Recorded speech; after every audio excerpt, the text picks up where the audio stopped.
Another crackdown in China, this time on television shows. The people are calling out the CCP for double standards.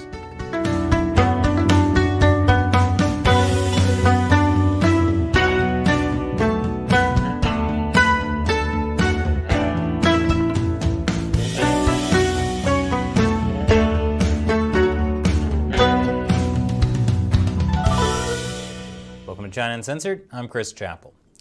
The Chinese Communist Party has a long list of things that need to go so they can manufacture their so-called moderately prosperous society. But how does Xi Jinping maintain his moderately prosperous society in all respects? Obviously, by banning everything the Communist Party sees as a potential threat, no matter how small. It's not enough to restrict cryptocurrency transactions and video game hours and effeminate boys in entertainment. The Chinese Communist Party is not satisfied yet. But what other minor thing could possibly be in the way of the party's perfect utopia? None other than cartoons and children's shows. What's wrong with children's shows? In nearly all of the recent bans and crackdowns, Chinese officials and state media have consistently decried the supposed capitalist moral decay and Western values threatening young minds, and instead encouraged nationalism and loyalty to the ruling Chinese Communist Party among Chinese youth. Oh, okay, it's capitalism and Western values that are the problem, but loyalty to the Communist Party is the solution. China's National Radio and Television Administration recently released a statement saying they strongly support the broadcasting of excellent cartoons. Now, on the surface, this seems in line with what other countries do to keep television from polluting the minds of young children. The Chinese regulators say their effort is to resolutely resist bad plots containing violence, blood, vulgarity, pornography, etc., and to instead produce excellent cartoons with healthy content and promote truth, goodness, and beauty in accordance with laws and regulations. And Chinese regulators know which cartoons are the excellent ones. They're the ones that promote patriotic thinking. All of the other ones have been censored for your convenience. This means standardizing program content to create a good online audiovisual space for the healthy growth of young people. I don't get it. I grew up watching Captain Planet promote his extremist environmental agenda while his eco-terrorists attacked private businessmen who were bringing investment into developing countries, and I turned out just fine. I learned communists are evil. Anyway, Chinese regulators say they're concerned that kids will soak up bad messages like impressionable young sponges. Hey, there's nothing wrong with being a hard-working fry cook. He owns his own two-story house, which is more than most Chinese people can say. Now, this new ban is an extension of an ongoing reform of broadcast shows in China. Back in April, the Jiangsu Provincial Consumer Protection Committee released a survey which singled out 21 animated shows with almost 1,500 problematic points involving violent crimes, dangerous actions, and marketing issues. Some of the cartoons listed include Barbie Dream House Adventures, Peppa Pig, and My Little Pony. The most problematic cartoon on that list to receive complaints from parents is a Chinese animation called Boonie Bears. It is accused of having the main character often hold an electric saw, leading many children to use a saw to hurt others, the report claimed. The show is about a bear with an electric saw? Okay, that's pretty violent. But Peppa Pig is arguably worse, what with her nose having been sawed off and sewn onto the other side of her face. Anyway, months later, a new and stricter ban is being put in place by central authorities. A very influential show has been taken off all China's video platforms, and fans are angry. I'll tell you more after the break. Welcome back. Chinese regulators have censored a lot of media content, but nothing outraged Chinese netizens more than when they banned Ultraman Tiga. It was completely taken off all video streaming platforms in China. Ultraman Tiga is a famous television show from Japan's Ultraman franchise. The franchise has been around since the 1960s. It's well known in East Asia and all over the world. So when the 25-year-old series Ultraman Tiga was pulled, there was a public outcry. It wasn't long until the hashtag for Ultraman Tiga taken down skyrocketed its way to the top trending topic on Chinese social media platform Weibo, nearly tripling other search topics. Netizens began using a famous phrase from the show, "Do you still believe in the light?"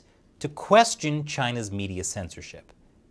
Part of the big shock comes from the fact that no one knew the ban was coming. Just like with any other ban in China, the Chinese Communist Party can change things at their whim. The staff of Chinese online video sharing platforms simply said the reason for the takedown was content adjustment and optimization.